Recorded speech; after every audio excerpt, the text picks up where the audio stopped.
Hello বন্ধুরা, তোমরা সবাই কেমন আছো? আশা করি সকলে অনেক ভালো আছো। আমিও তোমাদের ভালোবাসা ও সাপোর্টে অনেক ভালো আছি।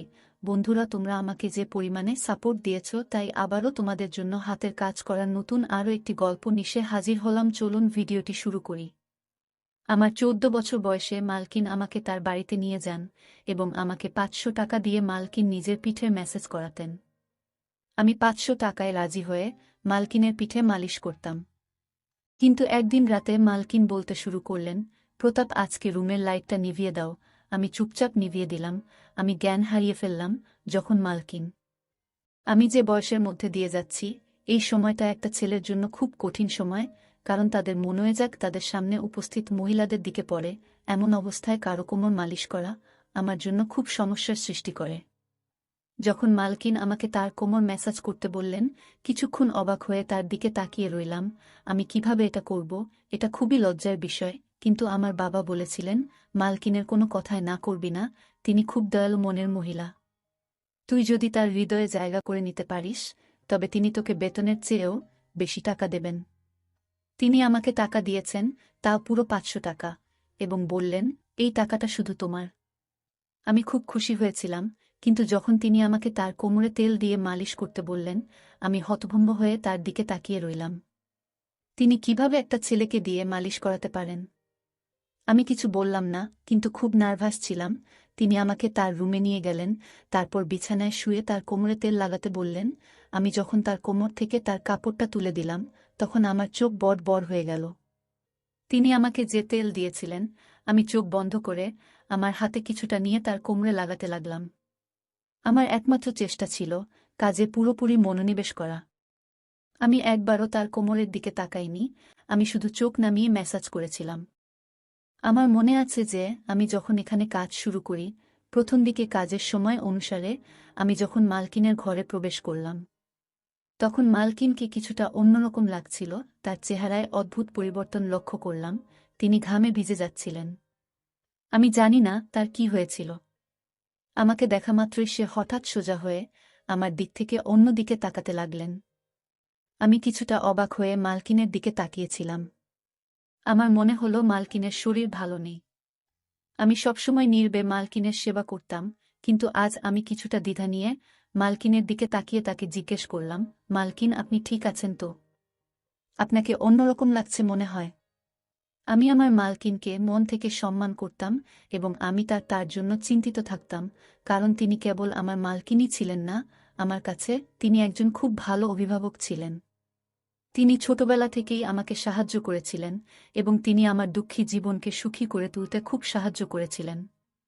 আমি কষ্টে ছিলাম, কিন্তু তার দেওয়া টাকা আমার জীবন বদলে দেয়।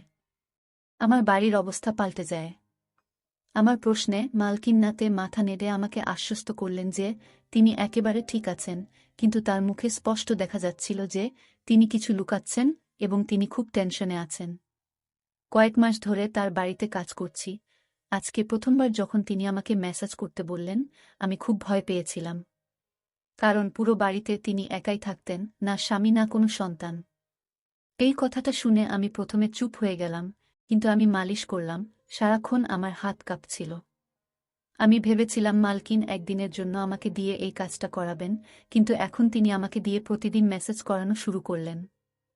আমি মালাকনের কোনো কাজে এতটা ঘৃণা বোধ করিনি, কারণ তিনি কোনো উদ্দেশ্য নিয়ে আমাকে দিয়ে কোনো কাজ করাতেন না। কিন্তু যখন আমি একা রুমের মধ্যে তাকে তেল মালিশ করতাম, তখন আমার খুব অস্বস্তি হতো। একটা অদ্ভুত ব্যাপার হলো যে আমি মালকিনকে মালিশ করা শুরু করার পর থেকে মালকিন আমার দিকে খুব ভালোবাসার চোখে তাকাতে লাগলেন। আগে তিনি আমাকে 500 টাকা দিতেন, কিন্তু এখন 1000 1200 টাকা দিতেন। তার এই ভালোবাসায় আমি বিরক্ত হয়ে গেছিলাম। কিন্তু আজও প্রতিদিনের মতো আমি তেলের বোতল হাতে নিয়ে মালিশ করতে গেলাম। আমি 4 বছর বয়স থেকে মালকিনের কোমর মালিশ করে আসছি। এই কাজটি আমাকে অনেক বিব্রত এবং বিভ্রান্ত করত। আমার মালকিনের উপর রাগও হতো, কারণ তিনি আমাকে দিয়ে এসব কাজ করাতেন, কিন্তু আমি এসব করতে বাধ্য ছিলাম। কারণ আমার টাকা চাই, এবং কাজের বিনিময়ে আমার মালকিন আমাকে প্রতিদিন 500 টাকা দিতেন, তাই আমি নীরবে মালকিনের জন্য এই কাজটি করতে থাকলাম। অনেক পরে আমি বুঝতে পেরেছিলাম যে মালিকিন কেন আমাকে দিয়ে এই কাজ করাতেন। আমি তেল নিয়ে আমার মালকিনের বিছানায় বসলাম। তারপর হঠাৎ মালকিন আমাকে বলল, প্রতাপ, ঘরের আলো নিভিয়ে দাও। আমি হতবাক হয়ে মালকিনের দিকে তাকালাম। আমার গড়বড় মনে হচ্ছিল, কিন্তু মালকিনকে কিছুই বলতে পারলাম না। আমি ঘরের আলো নিভিয়ে দিলাম এবং অন্ধকারে হাতড়ে হাতড়ে মালকিনের বিছানার কাছে পৌঁছালাম। অন্ধকারে বুঝতে পারলাম মালকিন বিছানায় শুয়ে আছেন। আমি মালকিনের দিকে হাত বাড়ালে মালকিন আমাকে থামিয়ে দিয়ে আমার হাত ধরে তিনি আমাকে যা বললেন তাতে আমি জ্ঞান হারিয়ে ফেললাম। আমার বুক ধুকধুক করতে শুরু করল। আমি আমার জায়গায় বসে রইলাম। আমার নড়াচড়া করা কঠিন হয়ে পড়ে।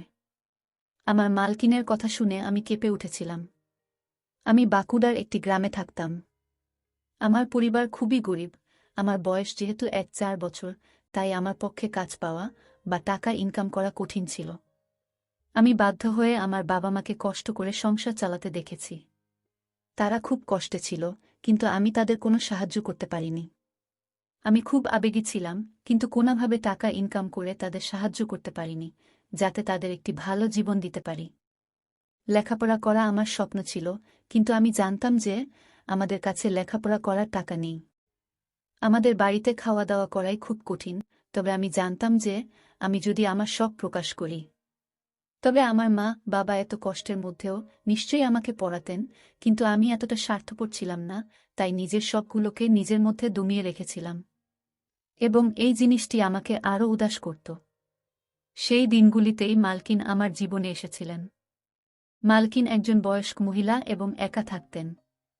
তার স্বামী তাকে ডিভোর্স দিয়েছিলেন এবং তার কোনো সন্তান ছিল না। তবে তার অনেক টাকা ছিল, তার অনেক জমিজমাও আমাদের গ্রামে ছিল। মালকিনের নিজের জমিতে কিছু গুরুত্বপূর্ণ কাজ ছিল, তাই আমাদের গ্রামে আসার পর তিনি আমাকে দেখে আমার দিকে তাকিয়ে জানতে চাইলেন আমি কেন স্কুলে যাই না এবং কেন আমি পড়াশোনা করি না। আমি দুঃখের সাথে তাকে আমাদের অবস্থার কথা বললাম এবং বললাম যে আমি আমার পরিস্থিতির কারণে পড়াশোনা করতে পারিনি। পড়াশোনা করলে আমাদের ঘরে খাওয়া দাওয়া বন্ধ হয়ে যাবে। আমার কথা শুনে মালিকিন চিন্তায় পড়ে গেলেন। এরপর তিনি আমাদের বাড়িতে এসে আমার বাবা মায়ের সাথে কথা বললেন এবং বললেন যে বাড়ির ছোটখাটো কাজের জন্য তার আমার বয়সী একটি ছেলে দরকার। আমার বাবা মা তখনও চিন্তায় ছিলেন যে কিভাবে তারা তাদের ছোট ছেলেকে এত কম বয়সে কাজে লাগাবেন, এবং সম্ভবত তারা ভাবছিলেন যে আমি হয়তো তাদের ভুল বুঝব, কিন্তু আমি এগিয়ে গিয়ে তার কাজ করতে রাজি হলাম। আমার কথা শুনে মালিকিন খুব খুশি হয়েছিলেন। তখন আমি কিছুই জানতাম না। আমি শুধু ভেবেছিলাম মালিকিন তার ইচ্ছানুযায়ী ছোটখাটো কাজ করবেন, আর আমি সব কাজ করতেই প্রস্তুত ছিলাম। আমি খুশি মনে রাজি হলে আমার বাবা মাও চুপ হয়ে গেলেন। মালকিন আমার বাবা মায়ের হাতে বেশ কিছু টাকা দিয়েছিলেন এবং তাদের আশ্বাস দিয়েছিলেন যে তিনি প্রতি মাসে টাকা পাঠাবেন, যাতে আমাদের বাড়ির কষ্ট দূর হয়। মনে মনে আমি খুশি ছিলাম, আমার স্বপ্ন সত্যি হতে চলেছে, কারণ আমি সবসময় আমার বাবা মায়ের অবস্থা পরিবর্তন করতে চেয়েছিলাম। আমি আমার জিনিসপত্র গুছিয়ে মালকিনের সাথে শহরে চলে এলাম। মালকিনের শহরে সুন্দর বাড়ি ছিল। এত সুন্দর বাড়ি আমি জীবনে প্রথম দেখেছিলাম। মালকিন আমার থাকার জন্য একটি রুম দিয়েছেন।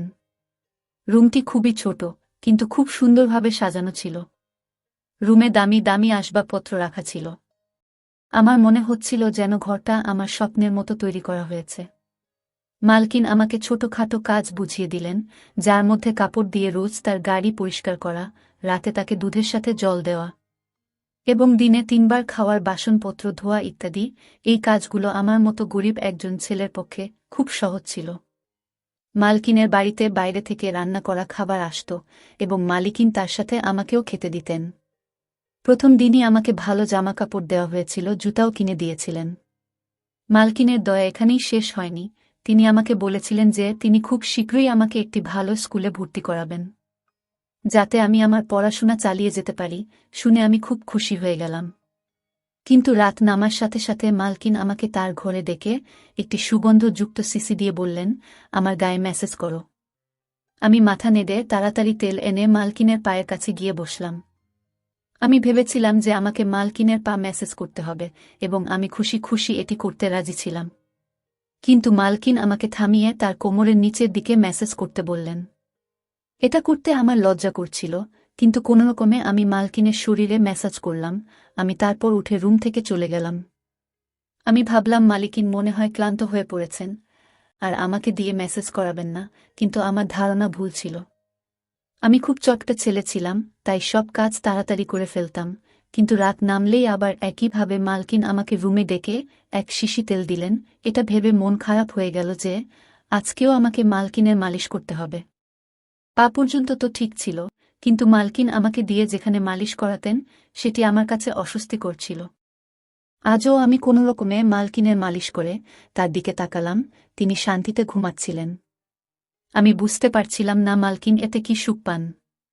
মালকিনের কাজকর্ম আমাকে অবাক করছিল।